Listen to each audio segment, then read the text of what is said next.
Welcome back to the channel, Upcyclers. We are going to continue on with the grading reveal that we started in the last episode. If you haven't watched that one yet, go ahead and do that now and then come back, or watch it after this one. It's completely up to you. There's a lot of PC stuff in here. There's some different kind of interesting, cool stuff in here. A lot of Padre stuff. There's some of my 92 Marvel Masterpiece. In case you're new to the channel and you don't know, I am working on a PSA 10 complete set of 1992 Marvel Masterpiece. And we are getting closer to getting that finished. So let's get right to it. We're going to start off with the Marvel Masterpiece stuff. As usual, we're going to do the piles by grade. Now, you know, there's a lot of cards in here that I don't expect to gem, and I'll kind of go over those when we get to them. But let's get right to it. Marvel Masterpiece. Now, subsequently, since I sent this in, I actually did find and purchase a PSA 10 copy of this particular card, so I do have this one already. But certainly would have been nice to get another one to sell, to, you know, put money back towards. If you don't know, this is one of those sets where, you know, you aren't getting your money back on grading for the most part on a PSA 9 or an 8, and anything below that is going to be next to impossible to sell. But then PSA 10s can go for hundreds. It's just one of those things. Anyway, so there's a 9.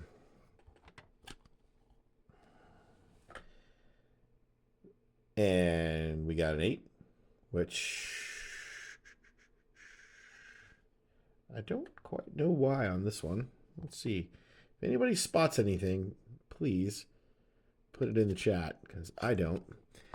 But in any event, because I mean, I all thought these three had a shot. This is the surprising one, a 7. I must have missed something on this guy. I mean, the centering's good. The corners are good. You have any ideas? Please, I'm all ears. Anyway, let's move those completely off camera. You know, we like to keep the 9 and the 10 pile going. This is a very cool card. I don't know if I've shown much Bo Jackson before, but I do have a small Bo Jackson PC. This is just a really cool card. It's from 1987 Classic. It's got the football and the baseball. Anything Bo Jackson autographed or with football and baseball put together, that's kind of his, you know, thing, his claim to fame. That and college. And this kind of has all three in one. And this one looked super clean. I actually bought this raw. And, you know, it looks so good, I wanted to get it graded. I thought it had a shot at a 10, but I'm pretty okay with a 9. That's something I'll be probably hanging on to in my personal collection for a little while. Here's another cool PC card. This is I do really like that 2013 Topps Finest set. I have a whole bunch of different Machado stuff. And this is the Auto Jumbo Relic X Fractor. These are numbered to 149, and it got a 10, which a thicker card like this to get a 10 is really difficult and unusual. So this is a pretty cool one. It would sell pretty good, but because it got the 10, I think I probably will hang on to it in my PC for a while. Now here's one that I'm not quite sure what I'm going to do with. I was hoping for a better grade on this, but something about autographed Stadium Club cards just don't do that well. I don't know what it is. They are hard signed, so obviously, you know, the player had them, you know, at one point, you know, on a table, and was probably not as gentle with them as you or I would be if we were dealing with a giant pile of autographed cards. But, you know, it's Dwight Doc Gooden, and it's pretty cool. I don't know. I got to think about that one.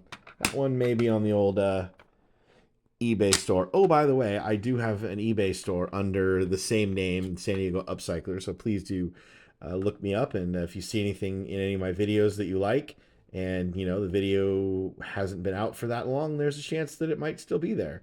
I have gotten I do actually have the complete set of these 4 different Griffey milestones from 99 Finest, all in a PSA 10. This was an extra one I had from buying some singles.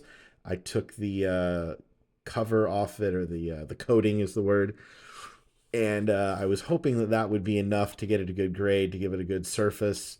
It is numbered to 500, so you can see that. There it is. And unfortunately, it did get an 8. That one's probably going to be a sell, and it probably isn't going to go for very much. This is one that I was talking about that the grade didn't particularly matter. That is a pretty cool one. That is Fernando Tatis Jr. That's the 89 throwback from, I believe this is from Series 1 this year. And that is the Platinum 1 of 1. No, I did not pull that, if that's what you're wondering. But I did buy it raw and just wanted to get it slabbed just to protect it, have the label on it, all that good kind of stuff. Now we've got a couple of Jackson Merrill cards. I'm, of course, starting to build a little PC of Jackson Merrill because I am, as you all know, a big Padres fan. And this is the All-Star Games exclusive. I don't know how well it's coming through on camera, but it's sort of like the logo fractor cards, except this has like the All-Star Game logo all over it instead of the MLB one, and that did get a 10, so that's pretty cool. Here's another Jackson Merrill. This is the Topps Chrome image variation, and that got a 10. I was really excited about that one. That's going to be a nice PC card. When we look at cards, you always look back and say, like, what was, like, the card for that player? Or more specifically, like, the image for that player. And it could be the Topps, it could be the Chrome, it could be the update, one of the short prints. Kind of like the... and with the short prints, if it's a good short print, that goes a long way.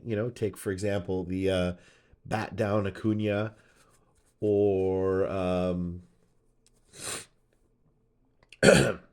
Bobby Witt mullet image. Those are kind of become sort of like the desired image from the various options you have in that player's rookie cards, down the line looking back. And I have a feeling this is going to be the one for Jackson Merrill. For those of you that aren't everyday Padres watchers like I am, they often make this gesture after a double celebration. They're making a heart. It matches to the heart. I don't know how well you can see that. Right here that they all have on their jersey. That is a heart with the PS in it for Peter Seidler, who's the owner of the Padres that passed away during the offseason. He's quite well liked among the Padres players and was a very popular figure in sports here in San Diego. And so they've been kind of doing that for Peter this year. And so that plus the City Connect uniforms, and I happen to like the Padres City Connects a lot. I think they're awesome. All right, a couple more left.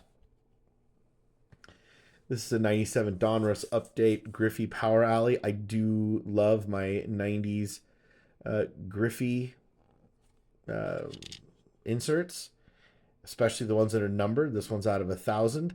I was hoping for a little better grade than an 8. It looked really clean to me, but it could very well be off-center and, cards that don't have a border, and I'm not super familiar with this card, so I don't really know what the border is supposed to look like, so I was hoping for a 9 or 10, but hey, it'll probably go into the PC either way. And finally, what for me, I think is the image of the Fernando Tatis Jr. rookie cards. This is the portrait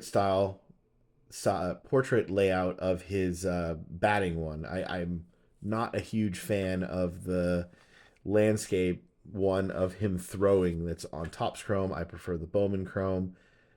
And this is the refractor to $4.99, and it did in fact get a 10. This was a raw card that I purchased, so if you're looking to build a collection, getting decent at analyzing cards for grading just by looking at a lot of them and starting to just send some cards in for grading is probably the easiest way to build value in your collection, is to buy a card raw and send it in and get a 10 and then sell it and make the money in the middle and then reinvest that back into something else, rinse and repeat, and now you've got yourself a collection. Well, not the greatest gem rate, but like I said, there's a bunch of these like the Doc Gooden, the Fernando 1 of 1, the Griffey from '97 and the Bo Jackson that I wasn't realistically expecting 10s. It would have been great. I thought it was possible, but I really wasn't expecting it. Anyway, if you do enjoy this kind of content, I would appreciate a subscription to my channel. Also, throw me a like. Any thoughts on any of this stuff, please do put your comments below. I do try to reply back to everybody. So any questions you have about any of this stuff, hit me up. I'm under the same name on Instagram and eBay. I'm easy to find. And yeah, thank you very much for your time as always, and we will see you in the next one. Bye.